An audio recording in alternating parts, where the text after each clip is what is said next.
from Emma Weather, Barnaby's mother, Sanjoy Kumar, Grace's father, James Coates, Ian's son, and then we will take questions from the floor. Neil.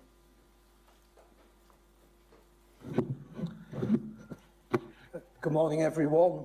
I'm going to read out a pre-prepared statement from the families, and then Emma, Sanjoy and James are going to add their own personal reflections.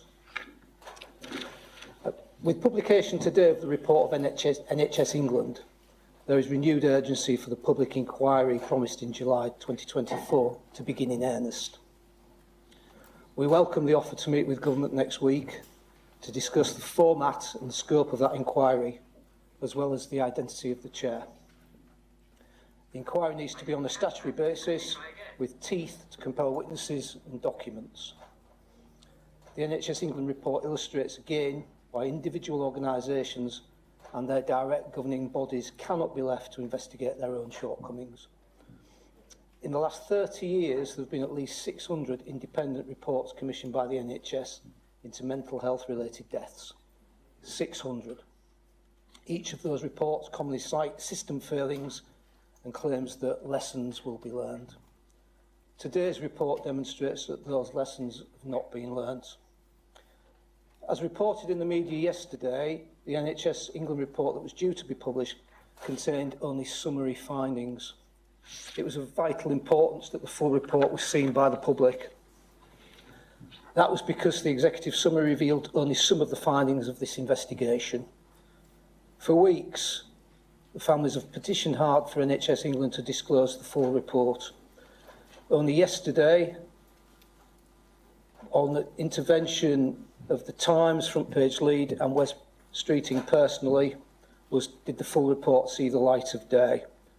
Up until that point, NHS England said it was the law of the land and they steadfastly refused to disclose it. This has heaped trauma upon trauma for them. Without the full report, you wouldn't know today how frightened health professionals were to visit Valdo Calocane, how they withdrew on occasion, how they planned their exits, yet at the same time were willing to discharge him from care in the face of very obvious risks of danger. You wouldn't know the extent to which Valdo Calocane had insight into his own condition. He got better in hospital, he got worse when released. He knew what taking his medication did for him. It slowed him down, it impaired his studies. He didn't like needles. He also knew what not taking his medicine did to him. He knew how it made him paranoid, knew that it made him violent. All of this was known to health professionals who observed the stockpiling of medication at his home. Those same health professionals who could have insisted on the administration of long-lasting injectable medication, also known as depot, prior to release, but didn't do so. Undoubtedly, he was unwell, but he had insight and knowledge. He was not treatment resistant, he resisted treatment. He was discharged 9 months before these attacks when he did not show up for an outpatient's appointment. He was left to the general public to cope with. The NHS washed its hands of him. After 4 separate periods as an inpatient, no one joined up the dots. He was discharged effectively as a ticking time bomb. The way the families have been treated by NHS England in the run-up to publication of their report is sadly reflective of the family's struggles since the tragic events of June 2023. With all that said, even full publication of this report does not provide proper answers as to what went wrong and why, nor does it ensure proper accountability.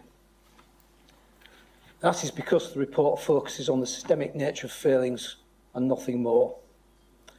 The families expected much more from NHS England, recognising that true accountability and learning cannot be achieved without recognition of gross individual failings.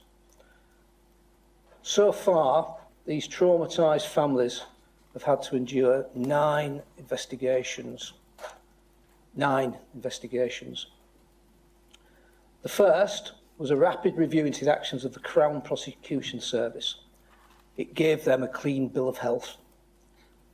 Today's report gives rise to serious concern for the families that the full facts relating to Valdo Calocane's non-compliance with medication may not have been put before the court when his case was dealt with. Those concerns were first expressed by the families during court proceedings. They were offered a meeting with the Crown Prosecution Service only on the morning of the plea hearing, where they expressed concern about the quality of the expert psychiatric evidence. Publication of this report shows that they have again been proved right with those concerns and that Valdo Calocane may not have been treatment resistant as suggested by the expert evidence. A report by Nottinghamshire NHS Trust itself conceded multiple failings in the context of 15 other serious assaults carried out by mentally unwell people prematurely discharged from their care during the period from 2019 to 2023. Again, the families were wrongly excluded from contributing to that report until August 2024, directly contrary to NHS guidelines. Yet again, they were simply left on the sidelines. The families welcome Ifti Majid, the CEO of the Trust, confirming a further investigation into whether anyone should be facing disciplinary action as a result of this latest report. There are also 4 separate investigations ongoing into the actions of the Nottinghamshire and Leicestershire Police, and 2 further investigations related to the unauthorised accessing of information by members of staff at HM Court and Tribunal Service and the Prison and Probation Service. It is clear that there are major failures across every organisation involved, both before and after the attacks, from those responsible for delivering justice to those tasked with ensuring support and care were provided to the victims, their families and the general public at large. The families believe that the full extent of these failings will never be understood without a statutory inquiry, and that proper change will not occur when failings are blamed on systemic error without full and proper accountability. These families deserve change in the name of their much adored loved ones. Thank you. Over to you, Emma.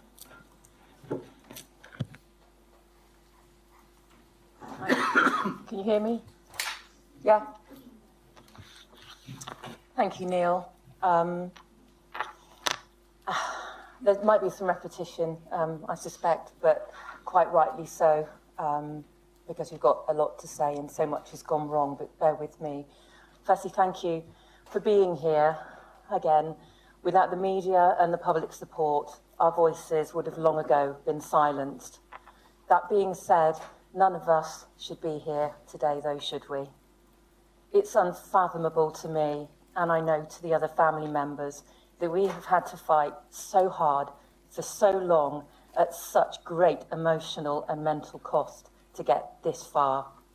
Without the noise we have had to make, without the support and guidance we've received from our legal and support team, I am certain that our story, this tragedy, and this disgraceful miscarriage of justice would have been, as I suspect the agencies and the CPS had hoped, brushed under the carpet, and any failings neatly added to the lessons will be learned category.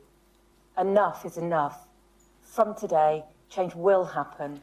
Accountability at an organisational and individual level will happen. We will ensure it. Key date, amongst many. As Neil has alluded to, in September 2022, Calocane was discharged for the 4th time, sectioned once more for serious, violent assaults against others. He was released without the risk assessment, with no plan for his continued treatment, discharged to his GP, a GP that will have thousands of patients and hundreds of standard letters of this type being received every week. There wasn't a red flag or a letter raising awareness. This is an individual who we know, as Neil had said, was so dangerous that whilst in receipt of an engagement with community teams, the threat was so high the staff members refused to visit him alone.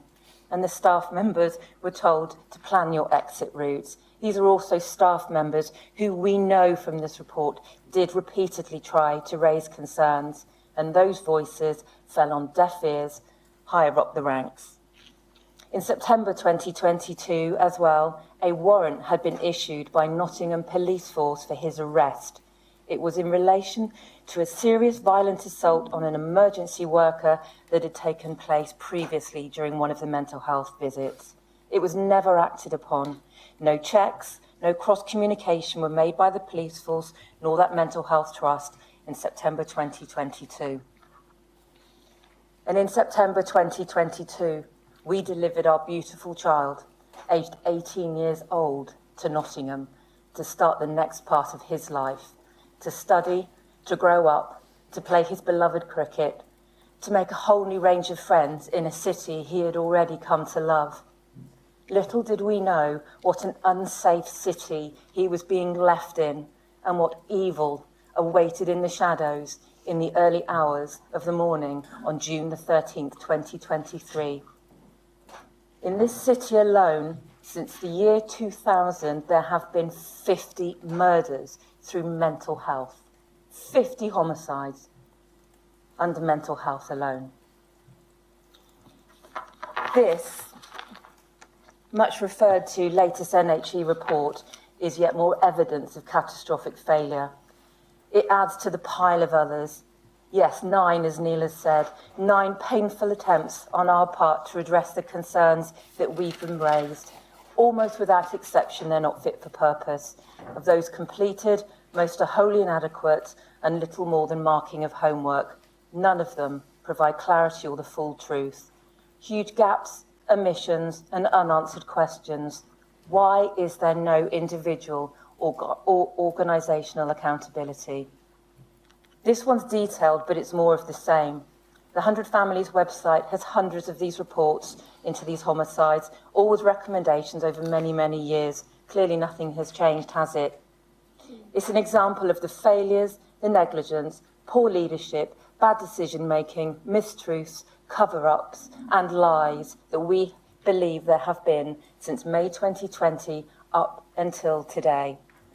Barney, Grace and Ian would be here today if those concerned across those agencies had just done their jobs properly. The scale of all of this is unimaginable and an epic level. The public deserve to know the truth. It must be addressed and it must be dealt with properly. No more brushing under the carpet or kicking into the long grass or empty promises. Anything and everything that could go wrong did. We've been failed by 2 police forces, the NHS, the CPS incorporating the entire criminal justice system. The CPS with a weak prosecution, a flawed investigation and the utter reliance on a trial by expert doctor has, we believe, led to an enormous miscarriage of justice. The individual presented at court is a very different individual than that contained in this report alone, and also in the detail of his actions leading into the months, weeks and hours prior to his heinous act. He's mentally ill, of course he is. However, he did have insight. He knew what he was doing. He knew it was wrong. He did it anyway. But it is for a public inquiry in our legal team now to take this forward. He serves no punishment for his crime. He resides as a resident. He receives income via the state. And he does respond to treatment. He is getting better. As his brother so emotionally said in the Panorama exclusive in the spring of last year, they have him back. They have their brother back already. Barnaby's brother, Charlie, will never have him back. James Kumar will never have Grace back. Ian will never return to his children and grandchildren. It's disgraceful. The words in court of unlikely to ever be released. It's absolute rubbish. He's a patient, he's responding. The statistics show it's almost certain, over 98%, that he'll be out within 20 years. No, he needs to be treated, of course. He needs to be rehabilitated and then he must serve a penal element for the murder of my child and 2 others. He got away with murder, didn't he? This has to be addressed. So enough is enough. It's shameful we've had to fight so hard against the public agencies and institutions that should be there to protect us. Have the respect to admit failure accept the consequences, but most importantly, make the change now. It's desperately needed to keep the public safe. To the Prime Minister and the rest of the government, make this trauma stop and make our fight stop now. You have confirmed there'll be a public inquiry, but agree the terms that we've been pleading for. Make it statutory. All of the agencies, organisations, institutions and vitally individuals must then and will be compelled to attend, give evidence and tell the truth. Do the right thing. We are, and we won't stop until that happens. Thank you.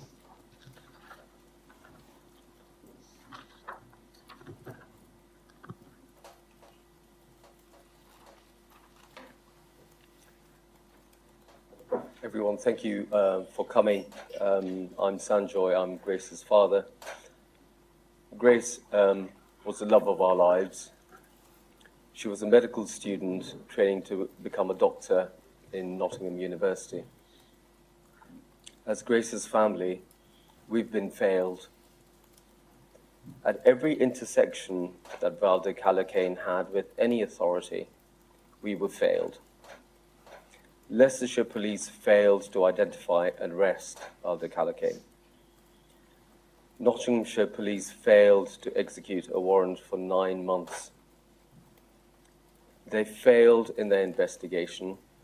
They failed in their charge. They failed in their professional standards. Nottingham council workers failed. The police and crime commissioner of the time failed to hold the Nottinghamshire Chief Constable accountable for a failure of professional standards in her force. It is now confirmed by the Care Quality Commission, the Mental Health Trust, the NHS Homicide Review, that Valdo Calocane was not a treatment-resistant schizophrenic. He simply failed to take his medication, and that he was fully culpable for failing to take his medication.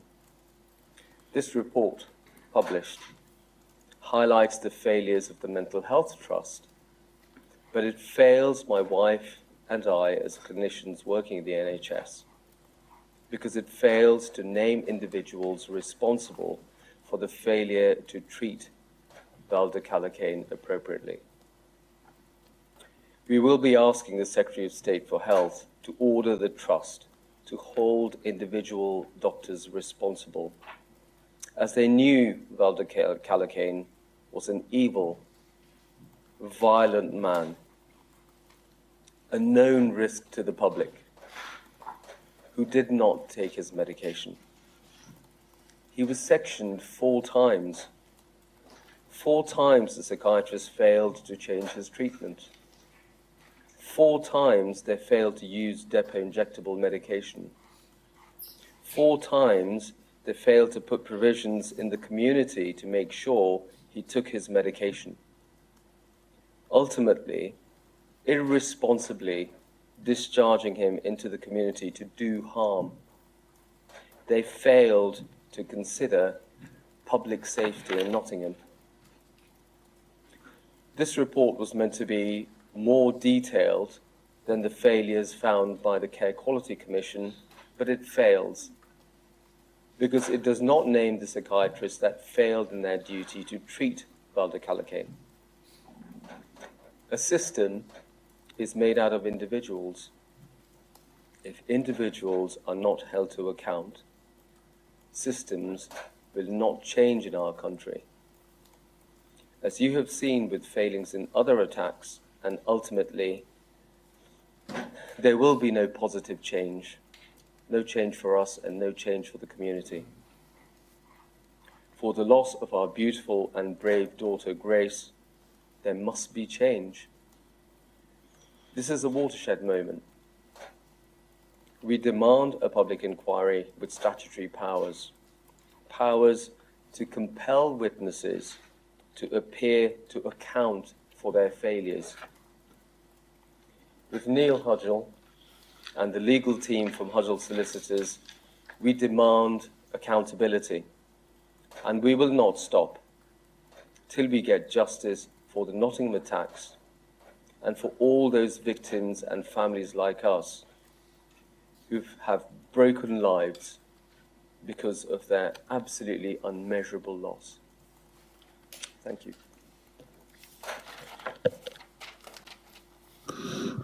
First of all, I wanted to thank everybody that's come today. As a lot of you know that I've spoken to over the last 18 months plus, I'm not one for talking. This is completely out of my element. It's the last thing I would ever want to do. I'm such an introvert. This is the worst place that I want to be. But I'm the voice for my father. He can't speak for himself. I take a lot on to protect my family, and so my brothers don't have to go through all this. I take it all on myself, and it's hard. I work full time. I have a new marriage. I have a lot of stress outside of work and in my family life, and I don't want anyone else to suffer. So I take it all on myself, and just, it's tough. It's tough. And what makes it worse is that we're dealing with an investigation into Nottinghamshire's Mental Health Trust, a trust that I should be relying on right now to help me, but I can't because they failed. They failed the people of Nottingham, where I'm from, where my dad was from. A lot of people here, journalists from Nottingham, who do we turn to when we need help? The police, they failed us. The NHS, they failed us. The mental health of Nottinghamshire have failed us. Like, who do we turn to? We only have ourselves to help each other, and with Hudgell solicitors as well to helping us. Like, I don't know where we would be if we didn't have ourselves as a group and this family that we've been thrust together because of one horrific day, because someone decided he wanted to go out on a murdering spree. Over the last 18 months, I've lost all my faith in Nottinghamshire Mental Health Trust, a trust designed to help the residents of Nottingham who sometimes can't help themselves, the ones who have the weight of the world on their shoulders and don't have anyone else to turn to, everyday people who look to the NHS, the police and others for support. Those everyday people include my father, Ian, who's 6 months away from retirement, working hard to get to that day when he could put down his tools and spend time with his grandchildren and do his hobbies like fishing, watching football. That day was brutally snatched away from him in a spree killing that would have been prevented if Nottinghamshire Mental Health Trust just did their job. That's all we ask. Bottom of the line, just do the job you paid for. The report shows the failures in just this individual case. This is a 300-page document for one patient. Just imagine what's happening with the other patients in the Mental Health Trust. To the people of Nottingham, I'm sorry you've got nobody to help you. To the patients in the care of the Nottingham Mental Health Trust, I'm sorry you've been failed and you'll continue to be failed until changes have been made. That's it for me. Okay, thank you. We'll now take questions. There's not a mic, put your hand up. Let me know where you are. Your question is for. Thank you. Hello panel, Alison Mackenzie, ITV Central. Emma, can I ask you, why is it important in your view that names are named? You say they're lacking in this report. Why is it important to have some names? But I think that's something that all families are calling for. It's not a witch hunt, and I think that's really important to say. Of course we want justice, we want accountability. We're not vengeful. It's not naming and shaming. But I think how many decades, how many reports, how much have we alluded to, how many gross errors, failures, lack of judgment, lack of risk assessment has resulted in this happening. And I think the key thing is that because people are not being held to account when they don't do their jobs properly, change isn't happening because there's no fear. Where's the incentive? I would say that, of course, it's awful to lose your job, to be compromised on a promotion, perhaps, to be disciplined. It's a lot harder to lose your life and your child. Hello, Emily Anderson, BBC East Midlands Today. I've got a question for you, James. You so eloquently put that the trust that should be there to help you as a Nottingham resident isn't helping you.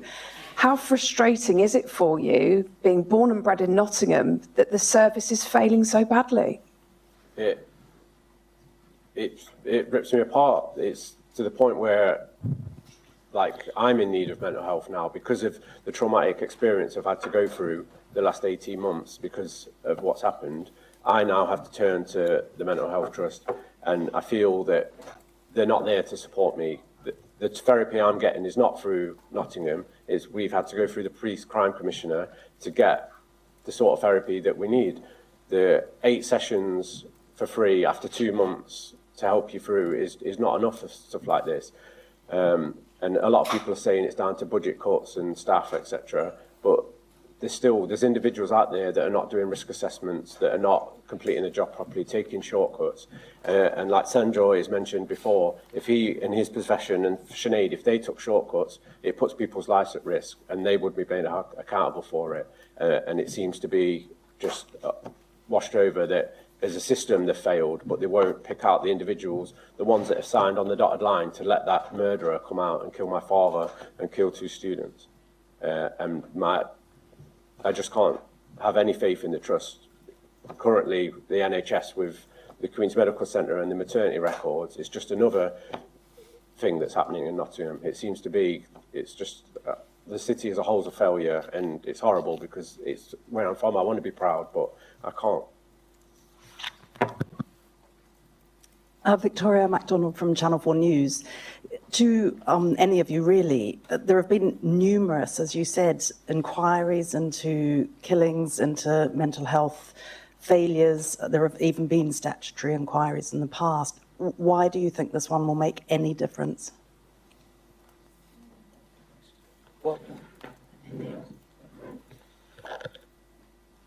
Really good question. Just before I take that, I'd just like to pick up on the point that James made there in the context of the journey over the last 18 months. It's been very striking to the legal team every time that we sit with the families, how traumatic the continuing experience to them is. They haven't essentially moved the dial at all since June 2023. And some of the reason for that has to be heaped on the organisations and the way in which they've been dealt with during that time. I think the words afterthought, marginalised, not involved at all, simply adds to the trauma of such a difficult situation that none of us can really ever properly imagine, because fortunately we've never had to step in their shoes. And it's really rather noticeable that the latest legal gymnastics that NHS England were up to over the last couple of weeks was geared towards burying this on a Friday afternoon when everybody had gone home for the weekend. And equally yesterday in their press release, been rather disingenuous because they talk about consultation with the families. Well, any consultation with families was batted away as, we can't disclose this. No, this isn't good enough. And as James says, he's taking mental health support. The other families are as well. They've gone nowhere.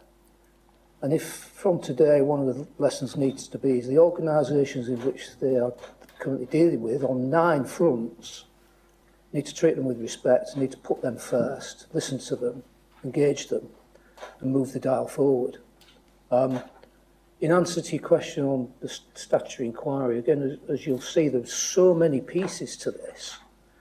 We're not just talking about failings in the health service, we're not just talking about failings with the police, we're talking about failings across multiple agencies before and after the events of June 2013. It's a patchwork quilt that only the statutory inquiry will enable us to fill all the obvious gaps that we've already seen materialise within the inquiries and investigations, and indeed will ensure compellability of witnesses that so far have stuck their head down or said nothing to see here.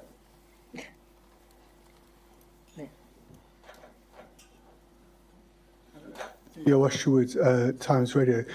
Can I just ask, I don't mind who answers this question, but from looking at this report, do you think it throws fresh light on the poor decision not to bring a murder charge against Calocane. That actually, if you look at the fact that he resisted taking his medication, that actually the CPS, to your point, it has failed to actually press ahead with a try to get a murder conviction. I'm not going to say too much because I'll get myself into trouble, but yeah, it's a disgrace. It's an absolute miscarriage of justice. I've said this, we've said this, we were forced to sit through that painful, shameful sentencing hearing over 2 days last January. This is wrong. He got away with murder. He is mentally unwell, but he had insights. We have to be careful what we say, so I'm going to hand over to Neil. But this individual is residing as a patient. He planned his murder. He bought his knives. He had a rucksack full of weapons. What we know of the investigation is appalling. I think the CPS made their minds up about which way they wanted this to go. And we were never consulted. We were railroaded and not dealt with particularly well, I don't believe, as families leading up to. If I knew then what I know now, everything would be really different. But who knows how to deal with your child being murdered? Who knows how to begin to comprehend that? And so all I do know is that there's such a wrong here that we have to do all we can to make it right. And I'm going to shut up and hand over to Neil.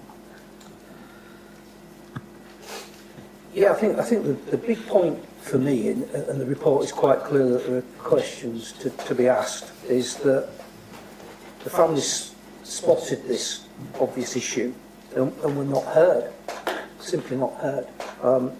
And very clearly, it is a matter that needs close examination to make sure those decisions at the time were stand rigorous scrutiny and not a light touch, fast track investigation that was done very soon after. Becky Johnson, Sky News. We can hear your frustration at the lack of accountability for what's happened.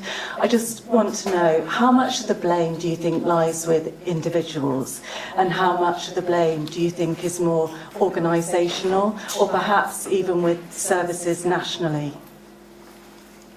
I'm going to address that. I'm going to address it as a consultant working in the NHS. I'm going to address that as a doctor from a medical family. And what I want people to understand is that when you go to work, when you get your paycheck, you do it with the responsibility to do the best for your patients. Now, psychiatry is one branch of medicine where treatment of a patient does not just impact the patient and their well-being, it can impact the people around them. It is the only branch of medicine where a third party can be hurt, where a member of family can be killed, where a patient can take their own lives, where a patient can take the life of a complete stranger, where the patient can take the life of a child, where a complete stranger can take the life of my child because of their choice on treatment. Now, if you have cancer and you decide my disease is not curable, I choose not to have my treatment, that is your individual choice. But within the psychiatric specialty, it has to be remembered, it is not just the patient's health that is affected, it is public safety that's at risk. And I think for that reason, accountability is incredibly important. If any of those individuals thought that Valdo Calocane was going to go out and share student accommodation with their child, I suspect their choices may have been changed. If any of the healthcare workers thought that Valdo Calocane was the next door neighbour of their parent, I think their choices may have been slightly different and informed. I'm concerned about the empathy, I'm concerned about the 3D thinking, and of course risk assessments and retrospection. I think there was laziness, I think there was, and I think all of this contributes to the fact that accountability on an individual level is essential. At the end of the day, it is individuals who make up the system. So if you don't hold individuals responsible, the system will never change. And to your question about changing systems, I believe the only way of doing that is by holding individuals accountable. Julian Drucker, Channel 5. Question for Sanjoy. How did you feel when you read this report, and how angry do you now feel? I was appalled, because I think the CQC had already done a pretty thorough job, really, and I was quite satisfied with Chris Ziki's work from the CQC, and I'd like to thank him for his work. They are the regulators, and they are the people, in a way, who shape the future of how a system should look. Reading this report, I was annoyed because there were gaps. There was no responsibility by any of the clinicians or any of the healthcare workers. No one in the trust has actually made any referrals to the regulator or the professional bodies, and no one in this report has been held responsible. I will be asking Wes Streeting, I will be asking him to ask the trust to reconsider their position on that, because I think there are people here to blame. This man was sectioned 4 times, and 4 times there was no change of tack, there was no change of medication, there was no change in community care. In fact, the risk assessments that they did were for their own staff. Their own staff are quoted in this report as saying, not going to visit Valdo Calocane because the escape route from his apartment is too long. But he's fine to leave his student accommodation. It's absolutely appalling. So I am thoroughly disgusted by this report. It falls short for me. As a doctor, it doesn't answer my questions.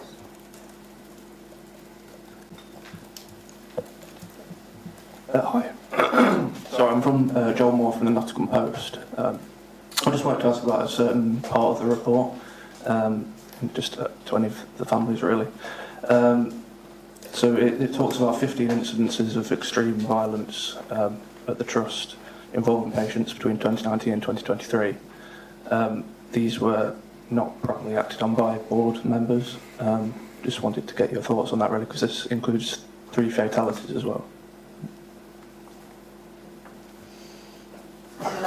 I'll start, but I don't know if James wants to speak, because you reside in Nottingham, but I mean, as I've quoted and horrified to hear, 50 people have died since 2000 in Nottingham alone through mental health homicides.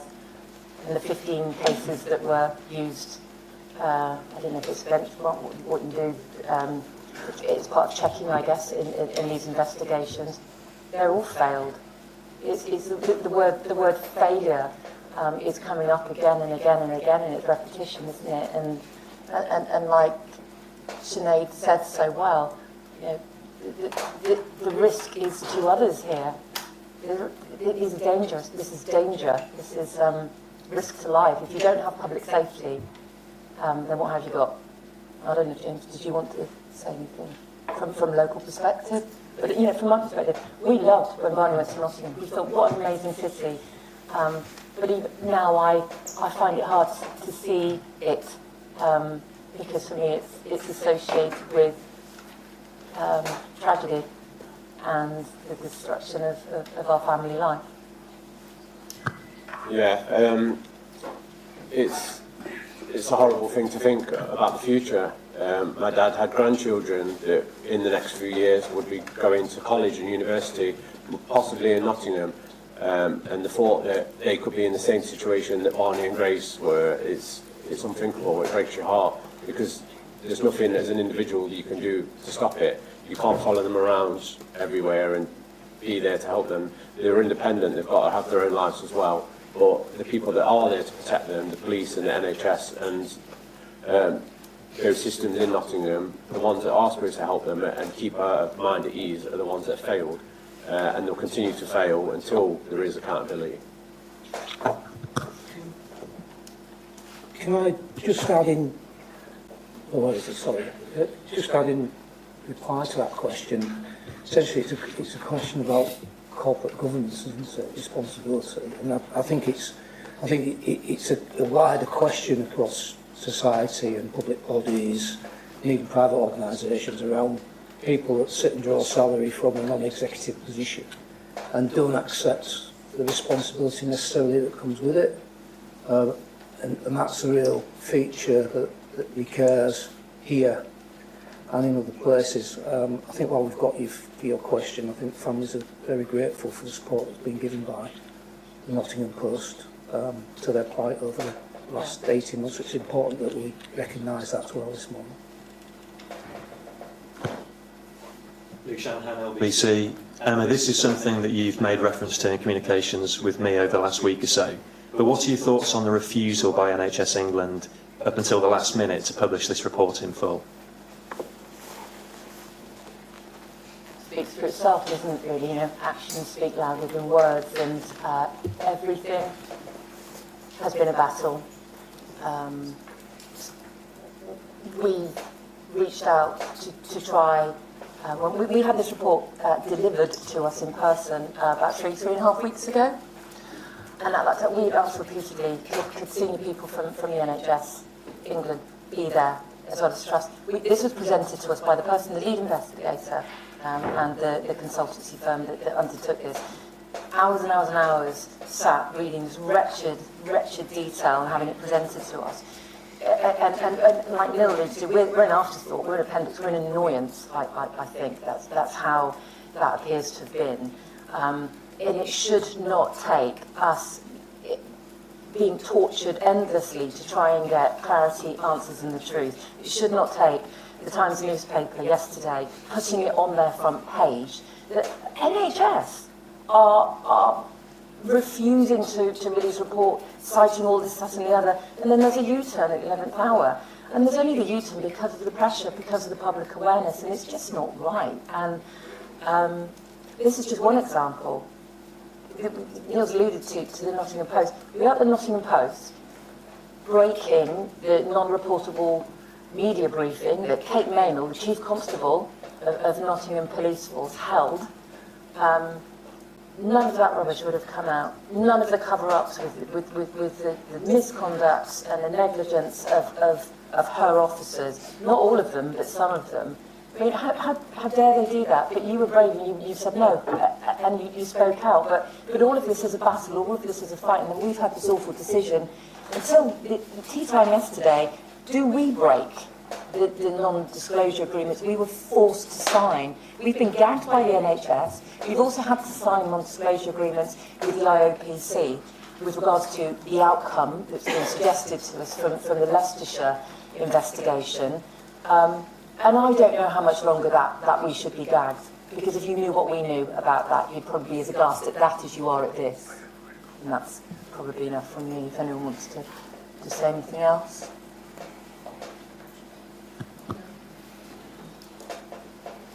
Fiona Hamilton from The Times. I just wanted to do a follow-up on the question of a murder trial. Having seen this report and knowing now what you know about Valdo Calocane, his capacity and his decision-making over his treatment, do you believe that the psychiatric evidence at the criminal court misled the judge? And what do you think should be done to rectify that? I think I'll self-contain the answer to this to say that it's certainly an issue that needs to be ventilated and properly examined, and falls within what we say ought to be the remit of a public inquiry with teeth, so that relevant people that provided evidence during that process are compelled to come and explain the basis of that.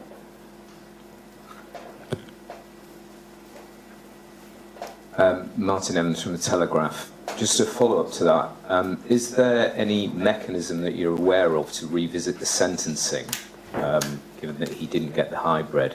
And can I ask also about plans to meet people from the government next week? Can you give us any more information about who you're meeting and what you expect to be discussed? On the first point, the family's expectations are well managed, that resentencing does not appear to be on the landscape. On the second point, as I said in the press statement earlier, we're reassured by the offer to meet with ministers next week. I think that there's a natural desire on part of families to get their as quickly as possible. Us lawyers know that these things take time, and very often it's the lawyers that make it take time. And consequently, we're grateful for that opportunity, and we hope to make substantial progress next week. The government are clearly aware of where our focus is. They're clearly aware that enough is enough. Clearly aware that we want the start line for this inquiry, and they're clearly aware we want it to be on the basis of being meaningful, with teeth, and judge-led. Can I just reiterate, whilst we have here, that I do think it's time now that we do get the opportunity to meet with our Prime Minister and the most senior level of Cabinet Ministers. Would you agree? It's time now, because as well briefed as they will be, they do not have the full detail, and I know that we have to do everything we can to make sure they're given that opportunity. So I do hope that that's afforded, that we will have that one chance to meet with all of them. Do we have any more questions from the floor? Okay, thank you. We'll bring the press conference to a close then, and we'll accommodate individual interviews. Thank you.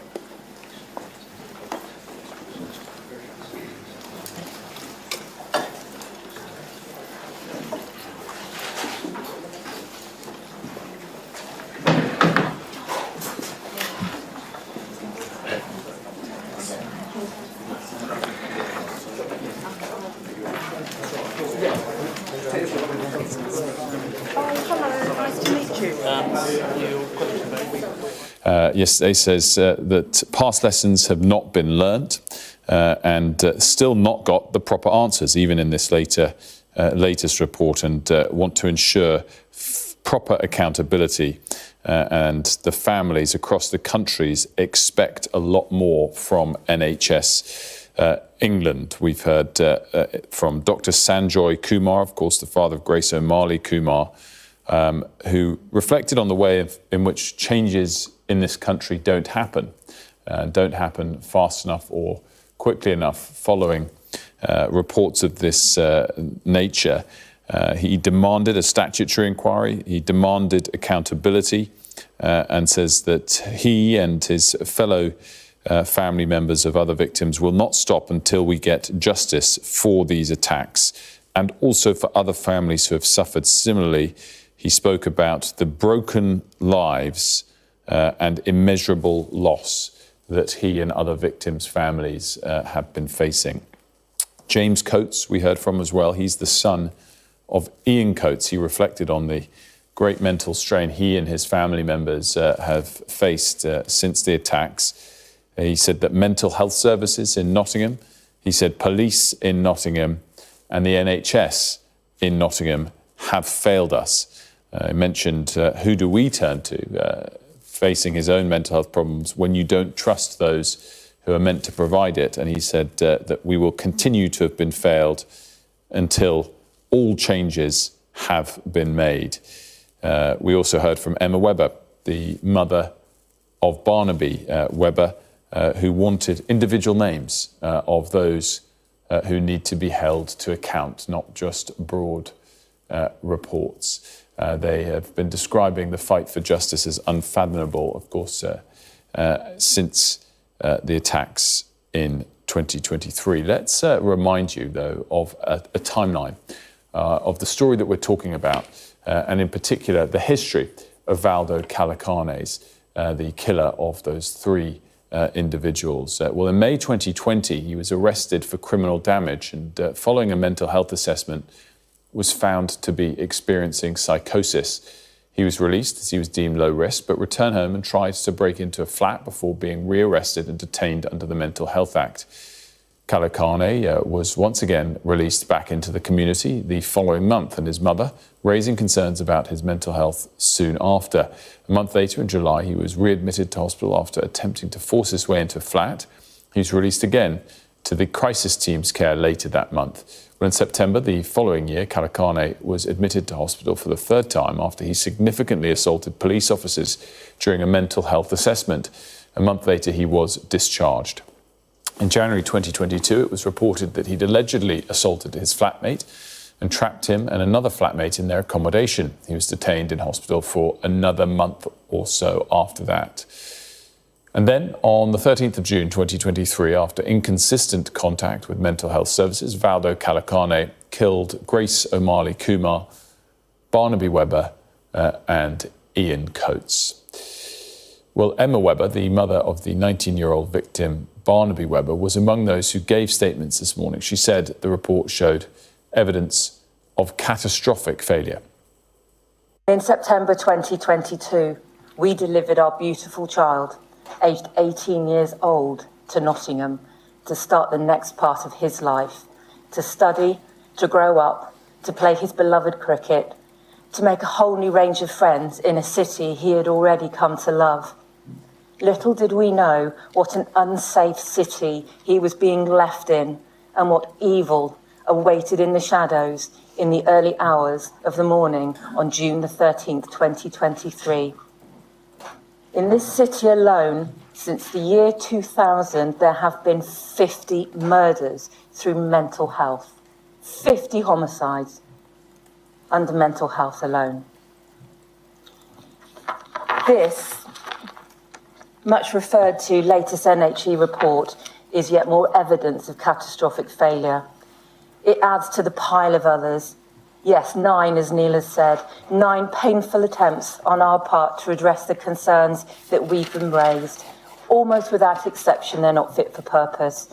Of those completed, most are wholly inadequate and little more than marking of homework. None of them provide clarity or the full truth. Huge gaps, omissions and unanswered questions. Why is there no individual or organisational accountability? Central London, where the victims' families, of course, have been giving that press conference. You might have heard Becky Johnson, our social affairs correspondent, posing a couple of questions. Let's go to Becky now. Becky, what stood out for you? Well, just at the end there, Emma Webber, Barnaby Webber's mother, called directly on the Prime Minister, saying she would now like to meet with him directly. She has said this morning that enough is enough. You get the sense from these families that they feel that they have had to fight so hard every time they want more information about the circumstances that led up to the deaths of their loved ones, and they would like change. They feel that had they not shouted so loudly at huge personal cost whilst they are grieving, that they feel that this, the phrase brushed under the carpet was used, they feel it would have been brushed under the carpet, filed under lessons will be learned, and the sense from the families is that this needs to now be a line in the sand. They want to meet with high-level government ministers and now the Prime Minister directly, they've said. But this report details a catastrophic failure. It can only be described as that, and that is how the families see it. 4 times Valdo Calocane was sectioned. He was then released back into the community. He was allowed to refuse long-lasting medication on the basis that he was scared of needles. The families at a loss about that. They're questioning now the entire criminal justice process, whereby he was given an indefinite hospital order. They believe that he did have insight into his condition, and that effectively he just simply didn't take his medication, that he knew that when he didn't take his medication he would be violent. That is their view, and therefore they're questioning everything, including involvement of the police, because we know from this report and previous reports there had been a long history of violence from Valdo Calocane. Indeed, there was a warrant out for his arrest for the 9 months leading up to the deaths of these 3 victims, a warrant that was never executed, and the families saying that they have been unable to reveal publicly details of police investigations into these matters. So clear frustration, but what really came through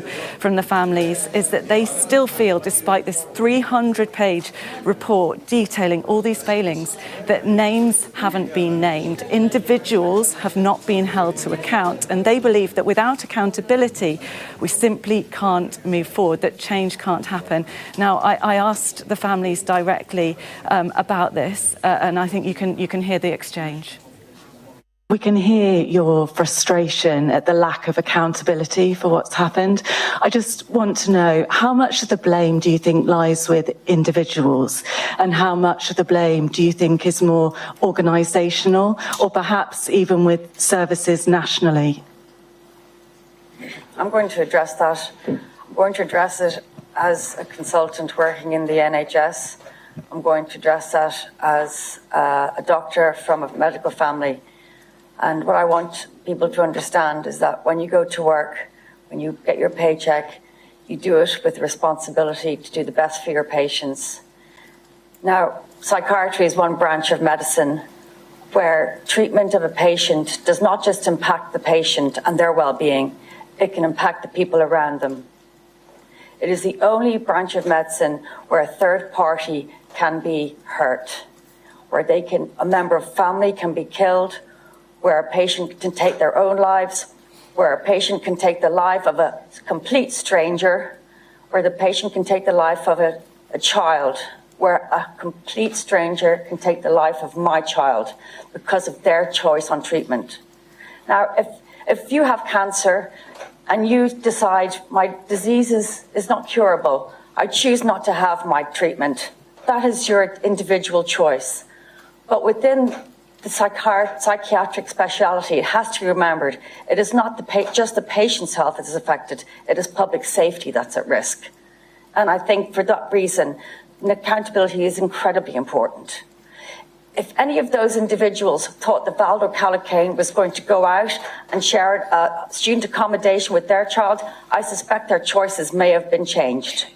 If any of the healthcare workers thought that Valdo Calocane was the next door neighbour of their parent, I think their choices may have been slightly different and informed. I'm concerned about the empathy, I'm concerned about the 3D thinking, and of course risk assessments and retrospection. I think there was laziness, I think there was, and I think all of this contributes to the fact that accountability on an individual level is essential. But at the end of the day, it is individuals who make up a system. So if you don't hold individuals responsible, the system will never change. And to your question about changing systems, I believe the only way of doing that is by holding individuals accountable. Now, the families spoke about hundreds of reports that have previously done about failures of mental health services in England, and they have said they want this now to be a watershed moment. There has been a promise of a judge-led inquiry into the attack in Nottingham, but the families say that that inquiry needs to begin as soon as possible, and they are now demanding that it's a statutory public inquiry, so it would have the power to compel witnesses to give evidence, because they believe that's the only way they're going to really get to the truth and get accountability for what happened. Becky, as always, thanks so much more on that story, that press conference throughout the day here on Sky News. Now, the Foreign Secretary, David Lammy, as we mentioned, has been in Ukraine, and at a press conference moments ago, he was addressing the latest comments to come out of the White House by President Trump relating to Gaza. And he's been speaking about ensuring that Palestinians have a future in their homeland. We've always been clear in our belief that we must see two states. We must see Palestinians able to live and prosper in their homelands, in Gaza, in the West Bank. That is what we want to get to, and that is why it's important that we move out of phase one of this hostage deal to phase two, and then to phase three, and reconstructing Gaza. We will play our part in that.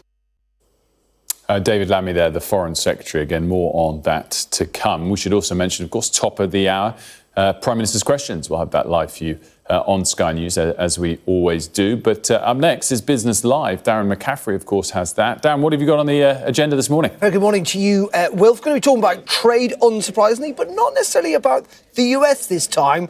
There is kind of a reverberation, if you like, from what Donald Trump announced the other day, and that is that Justin Trudeau is suggesting that there could be a Canada-UK trade deal. What that looked like, we're going to be talking about that. We've also got the results from Trivago and from Alphabet as well, plus lots more on Business Live in just a couple of minutes here on Sky News.